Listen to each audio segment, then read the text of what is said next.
بعض لوگوں نے کہا کہ اس امت کے زوال کا ایک بنیادی سبب یہ ہے کہ یہ غلامیت کی طرف دھکیلی جا رہی ہے، اس لیے ایسی چیزیں اختیار کی جائے، ایسے اسباب اختیار کیے جائیں کہ ان کے ذریعے سے اس امت کو غلامیت کے تصور سے نکالا جائے، محکومیت کے تصور سے نکالا جائے، مغلوبیت کے تصور سے نکالا جائے۔ الغرض اس طرح کے بہت سارے اسباب بیان کیے گئے، یہ اسباب نہیں ہیں، یہ حوادث ہیں، یہ امراض ہیں، بیماریاں ہیں۔ سوچنے کا مقام ہے کہ ہم نے اس امت کے زوال کا سبب افلاس کو قرار دیا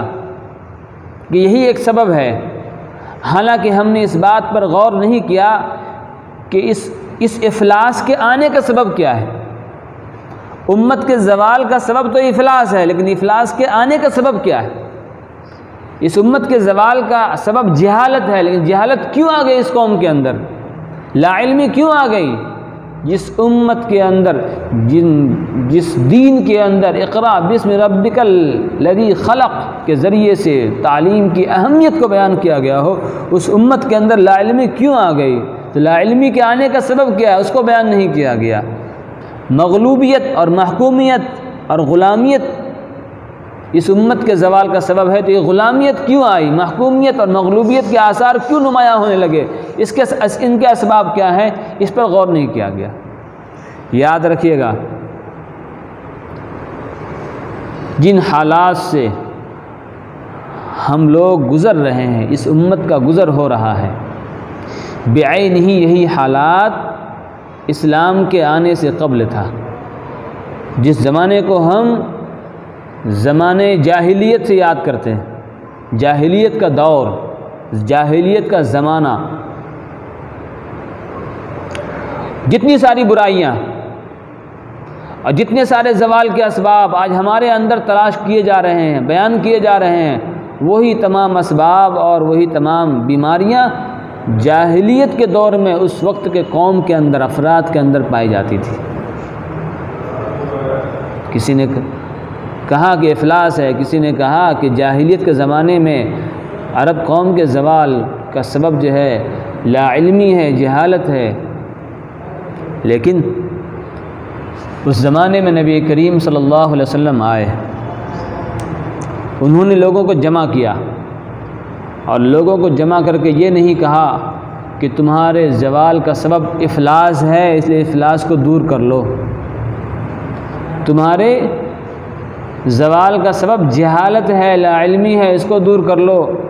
نہیں، بلکہ نبی کریم صلی اللہ علیہ وسلم نے فرمایا کہ تم بیمار ہو چکے ہو، تمہارا جسم بہت کمزور ہو چکا ہے،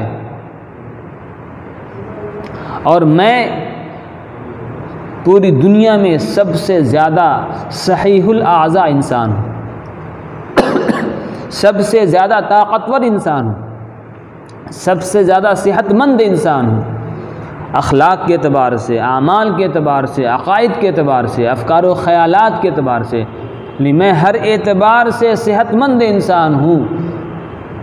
صحیح الاخلاق ہوں، صحیح المزاج ہوں، حتیٰ کہ اخلاق کے سب سے اعلیٰ پیمانے پر میں ہوں۔ انک لعلی خلق عظیم، قرآن نے اعلان کر دیا کہ نبی کریم صلی اللہ علیہ وسلم اخلاق کے سب سے اعلیٰ پیمانے پر ہیں۔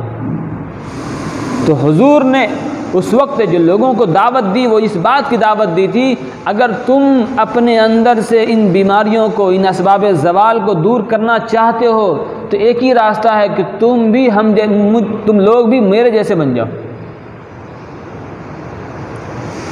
ہمارے جو اخلاق ہیں، ہماری جو عادتیں ہیں، ہمارے جو اطوار ہیں، ہمارے جو کھانے کے طریقے ہیں، ہمارے جو رہنے کے طریقے ہیں، ہمارے جو سونے کے طریقے ہیں، ہمارے جو بات کرنے کا انداز ہے، ہماری جو عبادت کا انداز ہے، یہ سارے طریقے اور سارے اخلاق، سارے اطوار اگر آپ اپنی زندگی میں لے آئیں گے، تو جیسے میں ایک صحت مند انسان ہوں، مضبوط انسان ہوں، طاقتور انسان ہوں، ویسے تم بھی کیا بن جاؤ گے؟ مضبوط بن جاؤ گے۔ تمہارے اندر سے بھی بیماریاں دور ہو جائیں گی، تمہارے اندر سے بھی زوال کے اسباب ختم ہو جائیں گے۔ چنانچہ وہی عرب قوم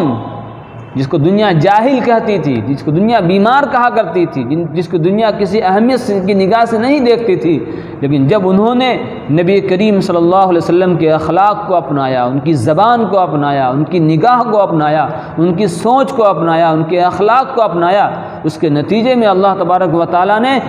اس مقدس جماعت کو اس اعلیٰ معیار پر پہنچایا کہ دنیا کی ساری طاقتیں اس کے قدموں میں گر پڑیں۔ بڑے سے بڑے سپر پاور طاقت جن کا نام سن کر ڈرتے تھے، کانپتے تھے، 1000 کی جماعت جا رہی ہے، ان کے مقابلوں کے لیے لاکھوں فوج جمع کر رہے، اتنا روب جب۔ آج بھی قرآن ہم سے یہی کہتا ہے، آج بھی نبی کریم صلی اللہ علیہ وسلم کی تعلیمات ہم سے یہی کہہ رہی ہے، لَقَدْ كَانَ لَكُمْ فِي رَسُولِ اللَّهِ أُسْوَةٌ حَسَنَةٌ لِمَنْ كَانَ يَرْجُو اللَّهَ وَالْيَوْمَ الْآخِرِ، کہ سن لو، تحقیق کہ تم لوگوں کے فائدے کے لیے، تم لوگوں کے نفع کے لیے، تم لوگوں کی کامیابی کے لیے، تم لوگوں کی عزت کے لیے، تم لوگوں کی سربلندی کے لیے، یعنی وہ لوگ جو اللہ پر یقین رکھتے ہیں، جو یوم آخرت پر یقین رکھتے ہیں، ان کے لیے نبی کریم صلی اللہ علیہ وسلم کی ذات بہترین اسوہ ہے، بہترین نمونہ ہے۔ اگر ہم نے نبی کریم صلی اللہ علیہ وسلم کے نمونے کو اپنا لیا، اگر ہم نے نبی کریم صلی اللہ علیہ وسلم کے اسوے کو اپنا لیا، تو جتنے بھی زوال کے اسباب ہیں آٹومیٹک دور ہو جائیں گے، جتنی بھی بیماریاں ہمارے اندر پائی جا رہی ہیں آٹومیٹک دور ہو جائیں گی۔ یہ قرآن کی تعلیم ہے، یہ نبی کریم صلی اللہ علیہ وسلم کی تعلیم ہے۔ اللہ تعالی ہم لوگوں کو اس حقیقت کو سمجھنے کی توفیق عنایت فرمائے، اور ہم میں سے ہر ایک کو نبی کریم صلی اللہ علیہ وسلم کی سنتوں کو اپنی زندگی میں زندہ کرنے کی توفیق عنایت فرمائے۔ وما علینا الا البلاغ۔